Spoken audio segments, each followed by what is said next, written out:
दोस्तों, Albert Einstein और Isaac Newton के बारे में तो आप सब जानते हैं, लेकिन आपको ये जानकर बहुत हैरानी होगी कि एल्बर्ट आइंस्टाइन और न्यूटन इसाक से अलावा भी कोई इतना ज़हीन हो सकता है।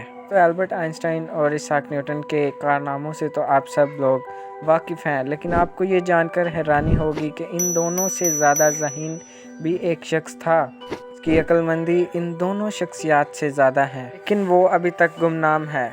ये कहानी एक ऐसे शख्स की है जो दुनिया में पैदा होने वाले हर इंसान से ज़्यादा अक्लमंद और ज़हीन था।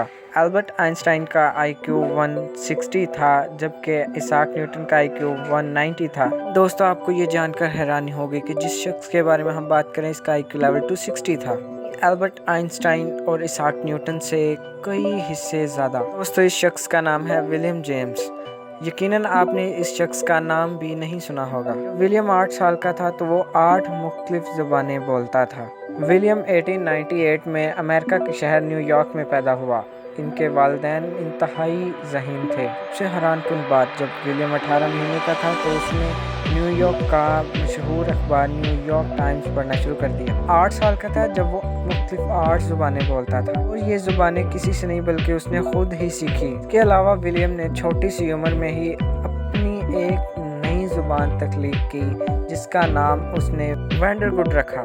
क्या आप इस बात से वाकिफ़ हैं कि विलियम वो पहला इंसान था जिसको इतनी छोटी उम्र में हार्वर्ड यूनिवर्सिटी में पढ़ने का मौका मिला। उनको हार्वर्ड यूनिवर्सिटी में पढ़ने का मौका 1909 में 11 साल की उम्र में मिला। सिर्फ 1 साल बाद यानी 1910 में विलियम ने अपने उस्ताद को मैथ पढ़ाना शुरू कर दिया। इस बच्चे की जहानत को मद्देनज़र रखते हुए इसकी जहानत के मुताबिक इसको चाइल्ड प्रोडिजी का खिताब दिया। ये एक ऐसा बच्चा था जिसके पास अपनी उम्र से ज़्यादा सलाहियत मौजूद थी। विलियम ने 16 साल की उम्र में कॉलेज की डिग्री मुकम्मल कर ली। बच्चे की आला सलाहियतों की वजह से ही ये बच्चा छोटी सी उम्र में ही इतना मशहूर हो गया। विलियम ऐसा बच्चा था कि उसको मशहूर होने का कोई शौक नहीं था।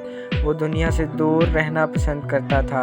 उस वक़्त को अपना पसंदीदा वक़्त समझता था जब इसके पास कोई भी नहीं होता था। विलियम ने कई दफ़ा कहा कि वो शादी तक नहीं करेगा और अकेला रहेगा। विलियम के वालिद ने बहुत सारी कोशिश की कि विलियम और पढ़ ले, क्योंकि वो जानते थे कि विलियम में बहुत सारी सलाहियतें मौजूद हैं। जैसे जैसे बड़ा होता गया, इसके बाप के साथ इसकी बनना कम हो गई। विलियम का बाप जानता था कि अगर वो आगे बढ़ेगा तो और लोग इसको जानना शुरू हो जाएंगे। विलियम और इसके बाप की हमेशा लड़ाई इसी वजह से रहती थी, और एक दफ़ा की लड़ाई तो ऐसी लड़ाई हुई कि वो दोबारा ना मिल सके। विलियम के वालिद का इंतकाल हुआ तो विलियम अपने वालिद के जनाजे में ना पहुंचा। नाम रहना चाहता, छोटी मोटी नौकरियां भी की, लेकिन लोग इसको फिर भी पहचान लेते थे कि ये विलियम ही है। लोग जो इससे प्यार करते थे, इसके बारे में अच्छा सोचते थे, अच्छा लिखते थे, इसके बारे में बुरा लिखना शुरू हो गए। और तो और वर्ल्ड वॉर 1 में विलियम ने जंग के खिलाफ आवाज़ उठाई, जिसके नतीजे में इसको 18 महीने की कैद हुई। उसकी फैमिली ने उसकी बेल करवा ली, और विलियम ने अपनी ज़िंदगी का बाकिया हिस्सा और अकेलेपन में गुजारा। विलियम ने अपनी फैमिली के साथ कोई राब्ता ना किया, यहाँ तक कि विलियम ने अपना पेट पालने के लिए लोगों के छोटे मोटे काम तक किए। इंसान जो अपनी जहानत की वजह से कुछ भी कर सकता था, वो इंसान सिर्फ और सिर्फ 44 साल की उम्र में वफात पा गया। विलियम की ज़िंदगी ख़त्म हो गई और लोग इसे भूल गए। इस वीडियो को लाइक, शेयर और चैनल को सब्सक्राइब कीजिए।